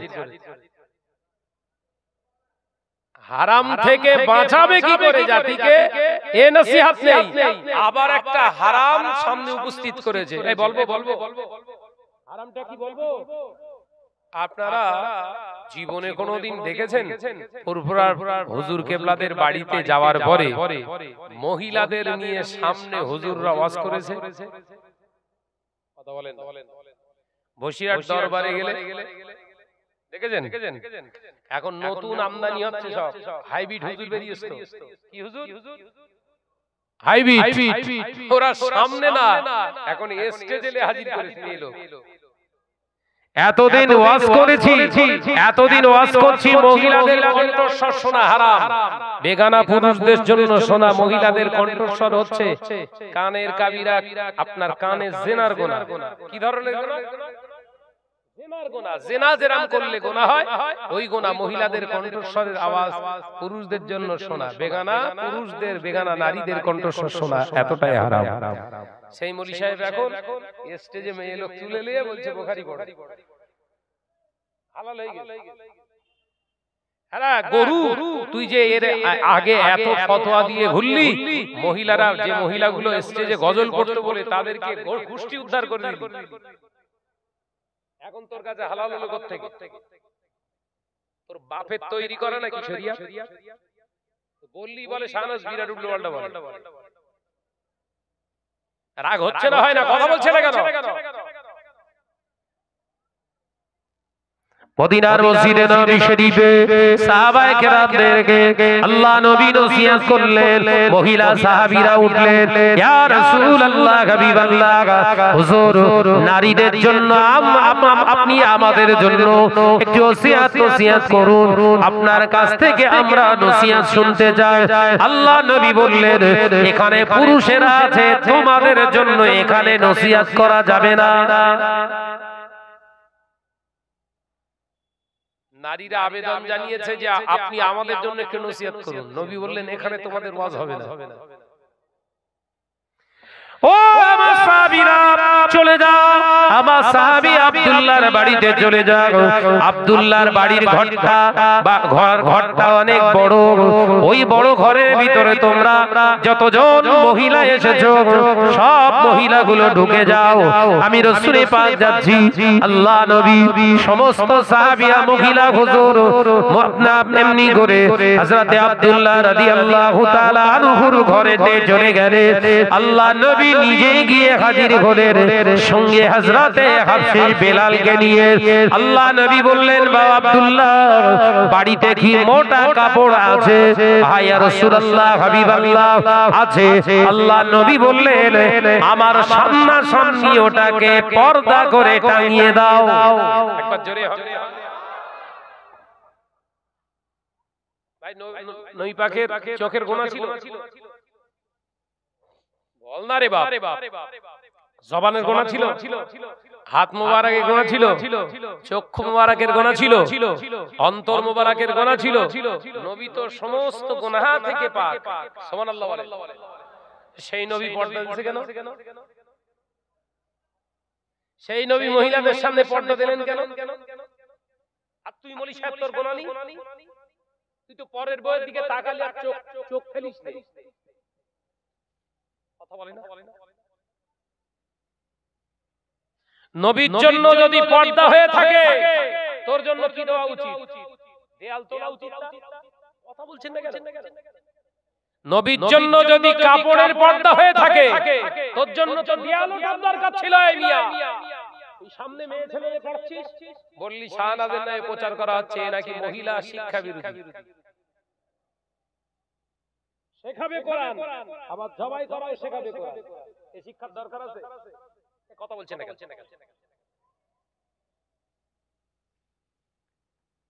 যে কোরআন শিখে সেই কোরআনকে যদি নিজের জীবনে বাস্তবায়িত না করে কোরআনের বিরুদ্ধে চরিত্র তৈরি করতে হয়, ও শিক্ষা করাটাও তো হারাম। কথা বলছেন না কেন? প্রতিবাদ করছি। কচ্ছপ মৌলী সাহেব, গদ্ধব মৌলী সাহেব, আপনার কালু মোল্লা মৌলী সাহেব, কুতু হুজুর, মুতু হুজুর, কত রকম হুজুর এখন সব শাহনাজকে নিয়ে পড়ে আছে। শাহনাজ দেখেন সোশ্যাল মিডিয়ায়, দেখ কত ক্যামেরা, দেখ এরা আবার এই কাটছাট করে ছাড়বে, আবার জ্বলন শুরু হবে।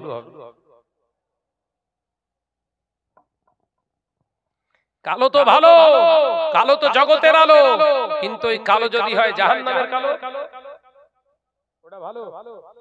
কথা বলে না তো। কালো তো ভালো, এই তো কালো ড্রেস পরে আছে, এই খারাপ হলে পড়তুম। কালো তো ভালো, কাবা বাইতুল্লাহ শরীফের গেলাপ তো কালো, ও কালো তো ভালো, কিন্তু জাহান্নামের আগুনের কালো, ওটা কি ভালো?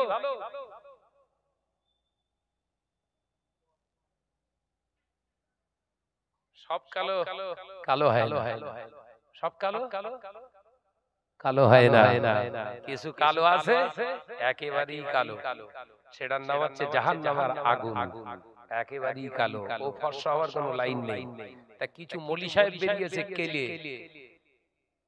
একেবারে কেলে, সকালবেলা যা বলে বিকেল বেলা তার উল্টো বলে।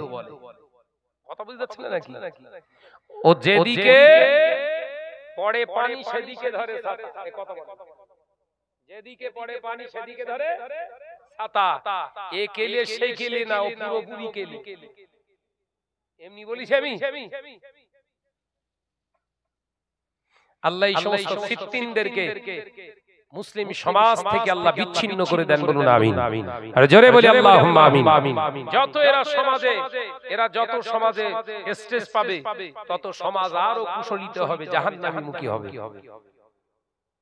দাদা হুজুর বলেননি, আব্দুল হক মুহাদ্দিস দেহলভী রাহমাতুল্লাহ আলাইহি বলেননি, হাজী ইমদাদুল্লাহ মুহাজিরে মাক্কি রাহমাতুল্লাহ আলাইহি বলেননি, তাবলীগ জামাতের আশরাফ আলী থানভী সাহেব রাহমাতুল্লাহ আলাইহি বলেননি, বড় বড় ওলিয়ে বিদ্বান আল্লাহ ওয়ালারা বলে যেতে বলেন না নবীরা সব ভিখারির বাচ্চা। হাইব্রিড ওলি সাহেব বলছে ভিখারির বাচ্চা। এই শুনেননি? একটু আগে আমার মাতার ভাই বলছিল তো, এদের বিরুদ্ধে প্রতিবাদ করবো তো কি প্রত্যেকে বাড়িতে শুয়ে থাকা ভালো? কথা বলছেন না কেন?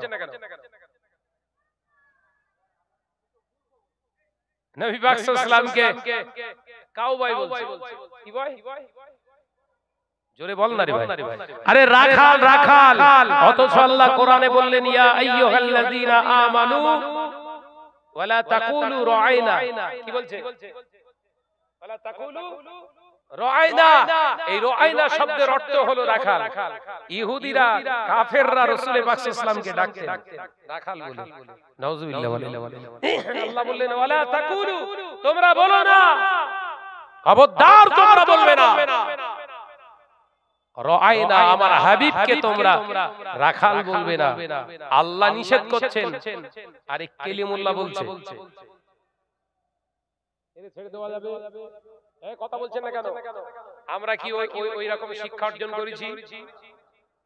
জীবন চলে যাবে, জীবন দিয়ে দিতে প্রস্তুত শাহনাজ, অন্যায়কে সাপোর্ট করে বাঁচতে 1 মিনিট রাজি না।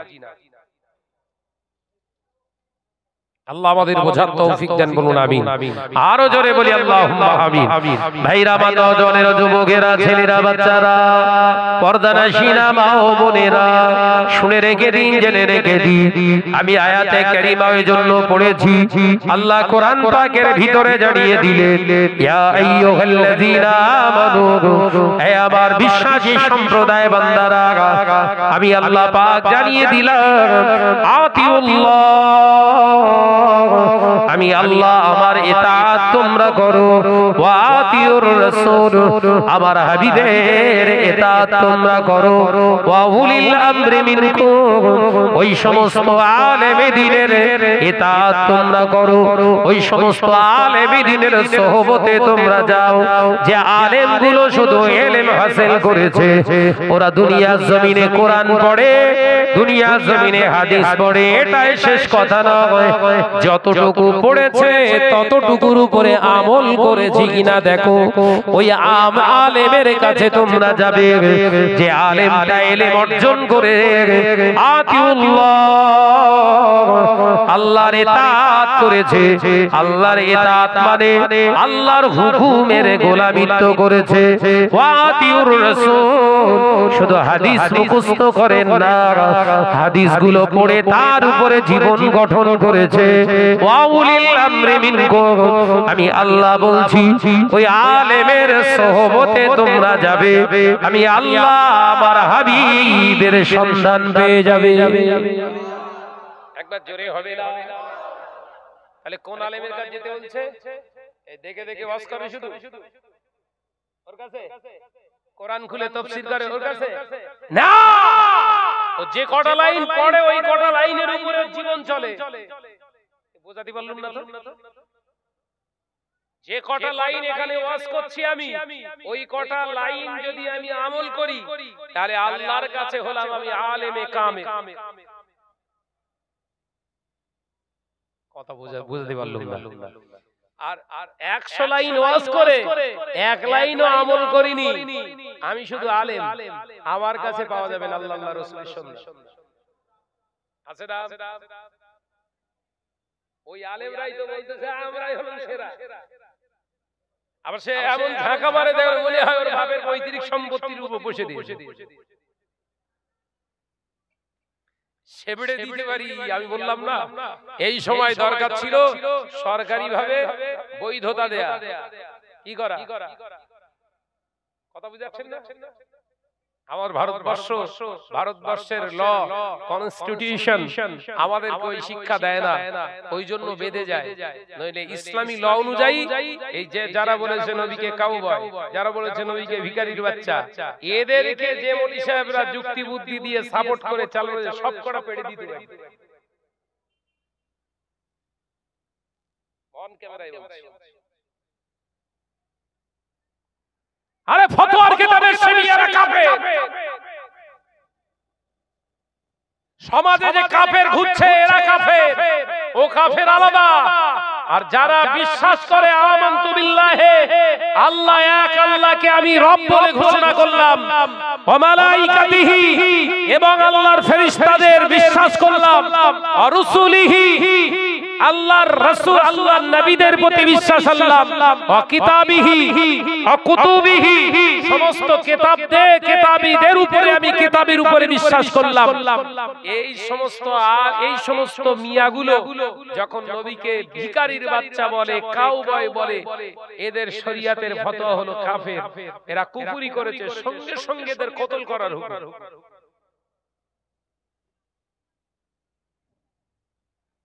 মুসলিম সমাজ বিভ্রান্ত হচ্ছে, আজকে ঘরে ঘরে লোন, ঘরে ঘরে সব লোন, মুরদ নেই, দুটো লোন নো ইন্টারেস্টে দিয়ে মানুষকে হারাম থেকে বাঁচানোর। হ্যাঁ, তোমার এখনো ক্ষমতা হলো না, বড় বড় ভাষণ দিচ্ছ, ফুরফা হুজুরদের ভুল ধরছ। ফুরফুরা হুজুররা খারাপ, ফুরফুরা হুজুররা হারামখোর। তুই যদি এত হালালখোর হবি, লোকের কাছ থেকে চাঁদা তুলে মাদ্রাসা চালাবি কেন? কথা বলছেন না কেন? লোকের কাছ থেকে যে চাঁদা তুলিস, ওই চাঁদাগুলো কি তোর বাপের পৈতৃক সম্পত্তি বিক্রি করা? ওটাও তো লোকের কাছ থেকে চাঁদা তুলে মাদ্রাসায় লাগাচ্ছিস, ও তো হারামের টাকা। কথা বলছেন না কেন? ফুরফুরা হুজুরদের হারামখোর বলার আগে নিজের পিঠের সামনে, কপালে, নিজের সামনে সাইনবোর্ড টাকা, সবার থেকে বড় হারামখোর আমি। এই কথা বলছেন না কেন? তোমরা একা বলতে পারো না? ঢেবা মৌলভী সাহেব বেরিয়ে যাওয়া, ঢেবা, আমি নাম রেখেছি কচ্ছপ। কি মৌলভী সাহেব? কচ্ছপ। সমাজের বুকে বাজার পাওয়ার জন্য এমনি কেউ চেনে না, ওই ডায়মন্ডের ওদিকে ঘর। বুঝতে পেরেছেন তো? চোখ মোটা মৌলভী সাহেব, তিনি দেখি যে তোয়া চাচাদান হুজুরকে ইন্ডিকেট করে কথা বলছে, ভণ্ড ভণ্ড ভণ্ড ভণ্ড করে। তোয়া চাচাদান যদি ভণ্ড হয়, ভণ্ডর মতো একটা কাজ করে দেখা না, মুসলিম উম্মার জন্য ঈদের দুটো ছুটি তিনি আদায় করিয়েছেন সরকারের কাছ থেকে। তোর মুরদে হবে একটা কাজ করে দেখা। কত বাচ্চা মুসলিম ছেলে চাকরি পেয়েছে তানার ওসিলায়, অনেক সমস্যা সলভ হয়। তানার কথা শোনে বর্তমান শাসক, তানার কথা শোনে। তোর কথা কে শোনে? কুকুর শোনে? কথা বলে না তো? তোর কথা কুকুর শোনে? তোর নিজের কথা তোর নিজের বউ শোনে না, তুই আবার অন্যের ভুল ধরতে যাচ্ছিস।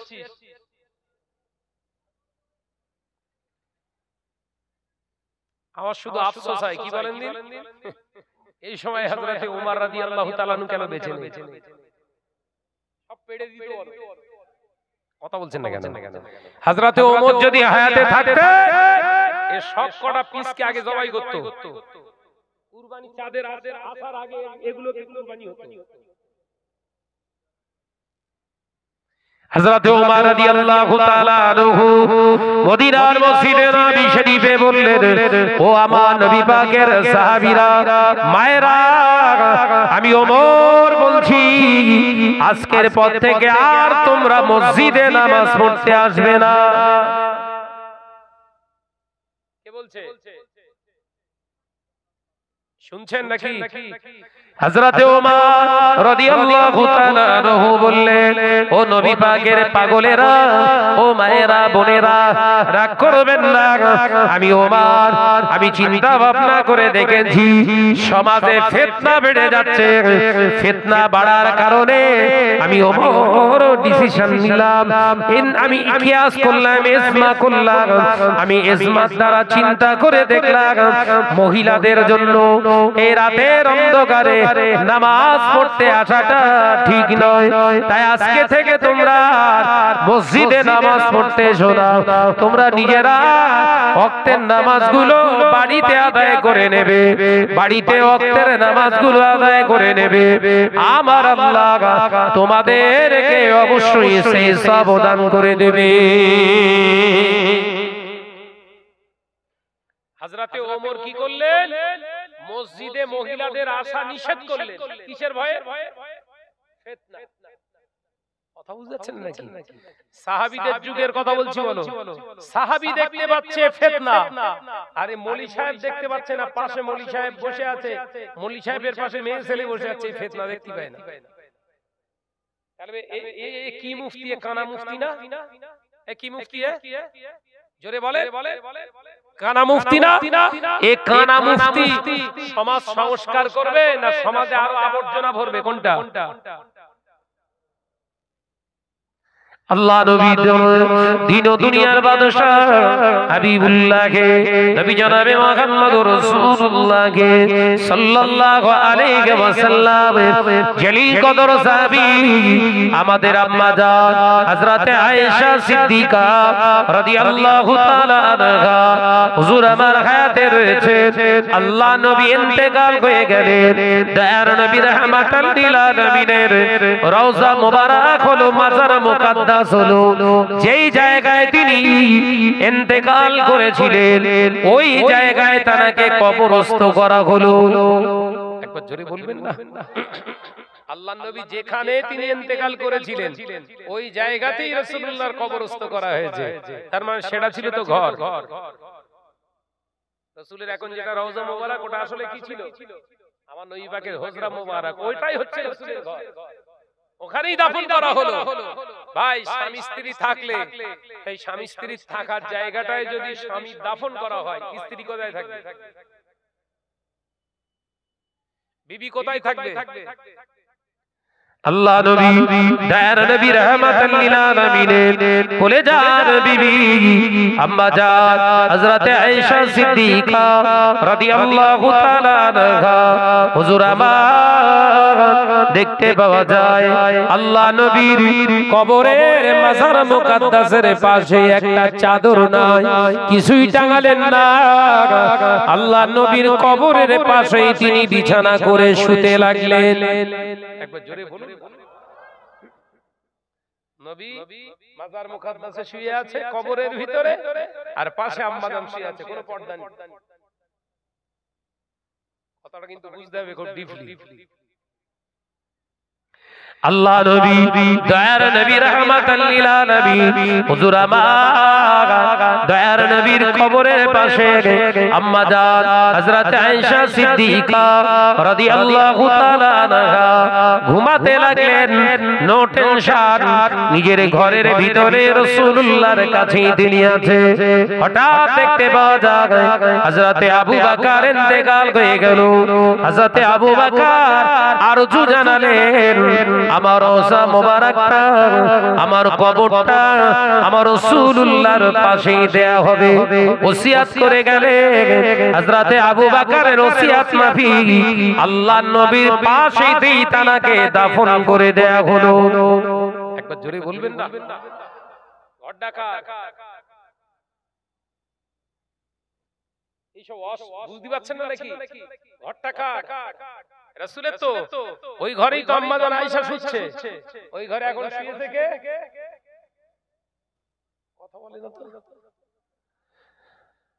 হযরতে আম্মা জান আয়েশা সিদ্দিকা রাদিয়াল্লাহু তাআলা আনহা আব্বা জান তখন দয়ার নবীর পাক বিবি আম্মা জান হযরতে আয়েশা সিদ্দিকা রাদিয়াল্লাহু তাআলা আনহা তিনি মাঝখান দিয়ে পর্দা দিলেন না, কারণ বাপের সামনে মেয়ের পর্দা থাকে না, মেয়ের পর্দা করা আবশ্যক নয়। ও নওজওয়ানেরা, যুবকেরা, ছেলেরা, বাচ্চারা, হযরতে ওমর খলিফা পদে নিযুক্ত হয়ে গেলেন। হযরতে ওমরকে আবু লুলু নামক একজন মুনাফিক নামাজি হালাতে আক্রমণ করলেন। আল্লাহর নবীর সাহাবী হযরতে ওমর জখম হয়ে গেলেন। হযরতে ওমর জখম অবস্থায় হুজুর 40 দিনের মতো হায়াতে ছিলেন।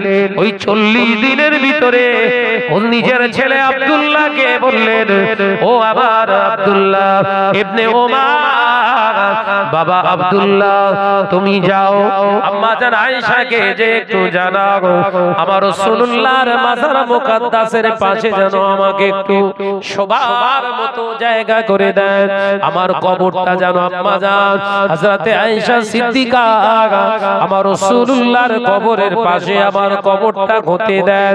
আর ওই জায়গাটা নিজের জন্য বরাদ্দ করেছিলেন আম্মা জান। আম্মা জান আয়েশা মনে করেছিলেন আমি ইন্তেকাল করব, আমার আব্বা জানের পাশেই আমাকে কবরস্থ করা হবে। আর সেই জায়গার দাবি তুলেছে কে? বল না রে, কে? হযরতে ওমর। ওমর প্রস্তাব পাঠালেন ছেলেকে দিয়ে। হযরতে আব্দুল্লাহ এসে হযরতে আম্মা জান আয়েশাকে বললেন, আম্মা আব্বা জান এই আবদার আপনার কাছে রেখেছেন। এর অনেক অনেক ডিপলি ইতিহাস, শুধু বোঝানোর জন্য একটুখানি আমি আপনাদের কাছে জানাচ্ছি।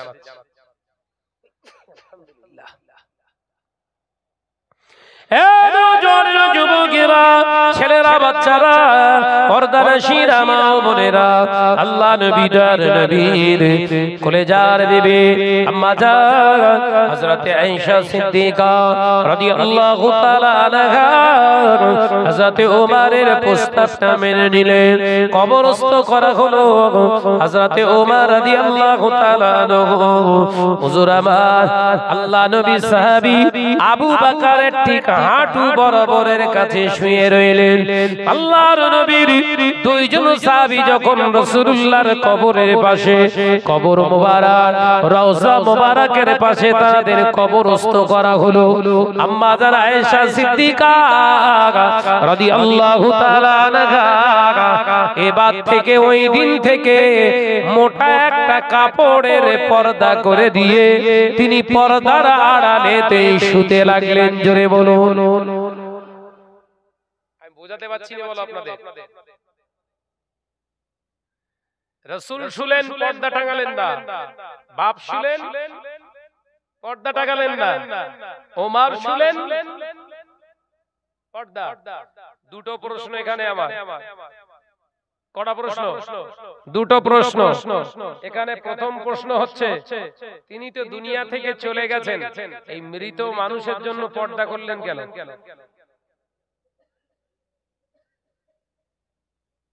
আমার আলোচনা বুঝতে পারছেন না? রাসূলুল্লাহ তো দুনিয়া ছেড়েছেন, আবু বকরও তো দুনিয়া ছেড়েছেন, হযরতে ওমরও তো দুনিয়া ছেড়েছেন। মৃত মানুষের জন্য যদি পর্দা করার দরকার হয়, এই মৌলী সাহেবের পর্দার দরকার আছে না?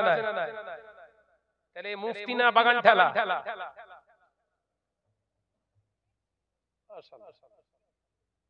বোঝাচ্ছি।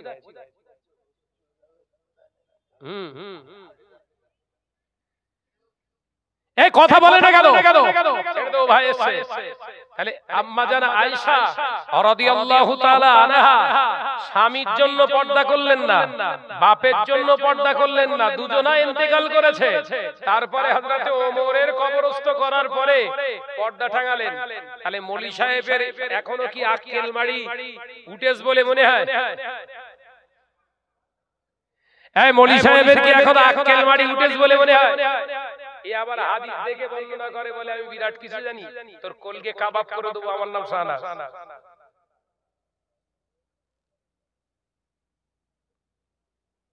এইসব ফিতনাদের হাত থেকে নিজেকে বাঁচান। কাটতে বলেন, এই যে নসিহতটা দিয়ে গেলাম, ওদের কত বিদ্যার দৌড় আছে, এই নসিহতটা খণ্ডন করুক, এই হাদিসটা ওরা খণ্ডন করুক। যদি বাপের বেটা হয়ে থাকে চ্যালেঞ্জ করলাম, ওদের গোষ্ঠী শুদ্ধ যদি এসে লেগে যায়, ওদের ক্ষমতা নেই, খুঁজে পাবে না। তাহলে মৃত ওমরের জন্য যদি আম্মা জান আয়েশা পর্দা ফরজ করে ফেলে নিজের জন্য, এরা জ্যান্ত হুজুর পাশে বসিয়ে মেয়ে ছেলে নিয়ে পড়াই কি করে? বললি শাহনাজ বিরোধী, বললি শাহনাজ বিরোধী না তুই বিরোধী? আল্লাহ আমাদের সকলকে হেফাজত করেন, বলুন আমিন। আমি জাস্ট আপনাদের ভালোবাসি, ভাঙড়ের মানুষ, আপনাদের ঈমান আকীদা সব দাদা পীর রাহমাতুল্লাহ আলাইহির সঙ্গে, কথা ঠিক না? বুঝজোরে বলে যে আমরা দাদা হুজুরকে ফলো করব, তাই তো নাকি? জোরে বলে পাঁচ হুজুর কেবলাকে ফলো করব। আর যদি কেউ হুজুর সাজতে যায়, দাদা হুজুরের নকশার সঙ্গে নকশা মেলাবো, যদি না মেলে ভালো, যদি মেলে ভালো, না মেলে চলে গেল। আল্লাহ আমাদের সকলকে বোঝার তৌফিক দেন, বলুন আমিন। আমি আমার ভাই এসে তাকবীর দিলাম না, একটু জোরে ঝেড়ে মারেন দিন, নারায়ে তাকবীর। মৌলী সাহেবদের অন্তত আক্কেল মারিয়ে তাকবীর দেন, নারায়ে তাকবীর, জোরে বলেন নারায়ে তাকবীর। সিলসিলা হক মুজাদ্দিদুজ জামান জনাব আলহাজ হাফেজ মাওলানা ভাই সাইফুল্লাহ সাহেব, জনাব আলহাজ হযরত মাওলানা ভাই হাফেজ সাইফুল্লাহ সাহেব, নারে তাকবীর, দুরূদ শরীফ, আল্লাহুম্মা